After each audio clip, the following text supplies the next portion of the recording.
The best villains in media are sympathetic on some level. Don't get me wrong, a villain who's cartoonishly evil can be entertaining, but nothing heightens the stakes more than a humanized villain. Naruto has enough villains to make a spectrum from most to least sympathetic. There are some villains like Orochimaru or Danzo who are so selfish and evil they'd fit right in with typical Saturday morning cartoon villains. We'll leave them for another video. Today, we're going to take a look at the villains who may have actually had a point with their evil plans. Now, that's not to say that they were justified in doing the things they did. It's one thing to sympathize with a villain, and another entirely to fall in line completely with their ideology or methods. With that out of the way, let's take a look at some humanized villains. War is a human invention that has only brought pain into the world. Out of all of Naruto's villains, few are as noteworthy as Pain. Previously known as Nagato, he grew up during the Second and Third Shinobi World Wars. With his friends, he had a simple goal: to bring peace to the war-torn shinobi world. It was as easy as moving a mountain on your own. Still, that did not deter Nagato and his friends Konan and Yaiko from forming the First Akatsuki, an organization dedicated to bringing peace. Within their village, the Akatsuki were pretty popular. A bit too popular for some people's tastes. Hanzo, leader of the Amegakure village, asked the organization to help him with peace negotiations with the warring villages. It seemed too good to be true, and it was. Hanzo ambushed Nagato, Konan, and Yaiko. While Nagato and Konan barely made it out, Yaiko was taken out. The loss of one of his closest friends ultimately pushed Nagato over the edge. For all of his efforts, he realized that trying to end war was foolish. The shinobi world could not understand peace. I mean, how could they? The shinobi world only knew a sick cycle of death and pain. Only when someone went through the hardships and pain of war would they want peace. So, Nagato discarded his name, his allegiance to his village, and his past ideals and took on the alias of Pain.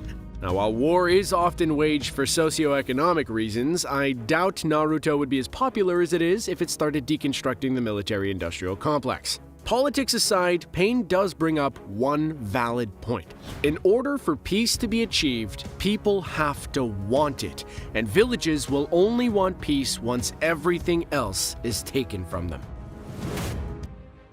A lot can be said about revenge. There's a saying about it, that if you go out seeking it, dig 2 graves. It can be a bittersweet journey, and at the end of the day, the revenge you seek can never replace what you lost. Of course, that's just one way to look at things. Sometimes, people gotta die, especially if they've done very bad things. I mean, if my entire family was taken out and I was the last one left alive, I'd be out for revenge, no questions asked.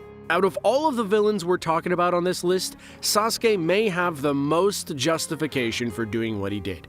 And it's not like he kept his intentions a secret to his friends and comrades. In the beginning of the original show, he would often say he was an avenger, and that he would do whatever it takes to get revenge on his brother. More often than not, the phrase "by any means necessary" has been used by subpar writers to make consequentialism seem like this inherently bad ideology. Sometimes, in certain contexts, the ends do in fact justify the means. If you have to abandon your village, swear loyalty to an evil shinobi in the hopes of gaining power, all so that you can avenge your fallen clan and slay your brother, I'd say those ends seem pretty justified to me. Now, what I just said would hold up only if Sasuke's brother was holistically evil with no redeeming qualities. I mean, if it turns out that he was given an ultimatum to do what he did because outside political actors forced his hand to choose the lesser of 2 evils, and only did so because the alternative would have ended in Sasuke's death,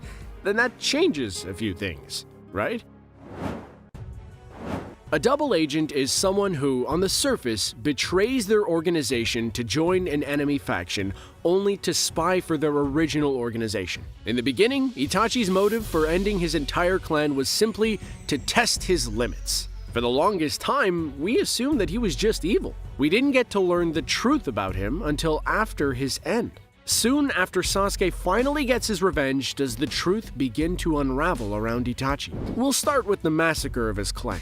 What looked like senseless assassination was in fact the lesser of 2 evils. Tensions were beginning to rise between the Uchiha clan and the Leaf Village. After years of being monitored and pushed out of the village, the Uchiha clan planned to overthrow the Leaf. Itachi, who was an Anbu captain at the time, heard of this plan. Danzo, leader of the Anbu, gave him an ultimatum. Either let his clan attempt the coup and have every single one of them slaughtered, or take them out himself and let Sasuke live. Given this impossible choice, Itachi chose the latter. This pushes Sasuke to seek revenge as well as brand Itachi a criminal. He would then go on to join the Akatsuki. While he was with the organization, Itachi worked to protect the village and his brother, but those plans would not come to fruition until the Fourth Shinobi World War. Sometimes, in order to best serve your village, you have to abandon it entirely.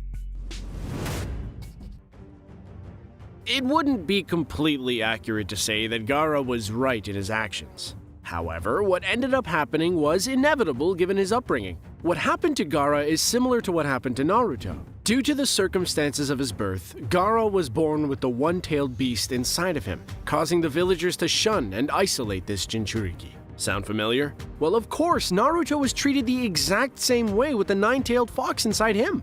Now, there are some key differences between Naruto and Gaara's upbringing that make Gaara's situation much worse. For starters, while Naruto had the nine-tailed fox sealed inside of him out of desperation, the leader of Gaara's village wanted one of his children to be a vessel to be used as a weapon for the village. Gaara's siblings, Temari and Kankuro, were not viable, but Gaara was. Before he was born, he had the spirit of the one-tailed beast Shukaku sealed inside of him. This ultimately led to him being born prematurely, which can cause a lot of developmental problems. Already given a weak hand at birth, being made into a pariah didn't help Gaara in the least. Perhaps one of the saddest distinctions between Naruto and Gaara was that Gaara had siblings, and even they were afraid to get too close to him. It really makes you think which is really worse, being an only child and abandoned, or having siblings who want nothing to do with you. All of this and more led to Gaara being the antisocial, homicidal villain he turned into during the original anime. But something helped him see the light in the end. A kindred spirit. Someone who knew exactly what he was going through. Here is a super fancy 7-syllable word you can pull out next time you're discussing your favorite villains. Machiavellian is an adjective used to describe someone who is cunning, scheming, and unscrupulous, especially in politics. Simply put, these are the types of people who work in the background and influence things in pursuit of their goals, using any means necessary to achieve them. Obito's journey has been a radical one to say the least. He started out as a promising ninja in the Leaf Village. He had good comrades, a good village, everything seemed so wonderful for him. Well, until one fateful mission where he saved Kakashi from being crushed. Obito ended up pinned under a boulder and had no way to escape. His final wish was to have Kakashi take his Sharingan. While everyone thought Obito perished, he was actually saved and taken care of by Madara Uchiha. Shortly after his recovery, he witnessed Rin's death, a traumatizing moment that would forever change Obito. From there, Obito's mind and ideas were molded to be more in line with Madara and his plans for an ideal world.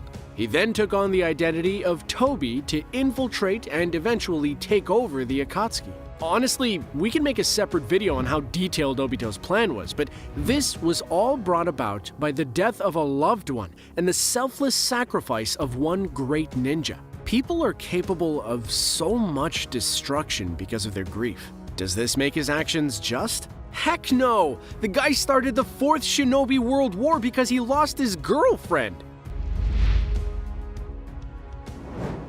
Before we end the video, here's a quick little fact about the Uchiha clan. Uchiha is a different pronunciation of the word Uchiwa, or paper fan. This is similar to the crest of the clan. These fans are often used to fan flames and make them hotter, referring to the fact that the Uchiha clan are primarily fire release users.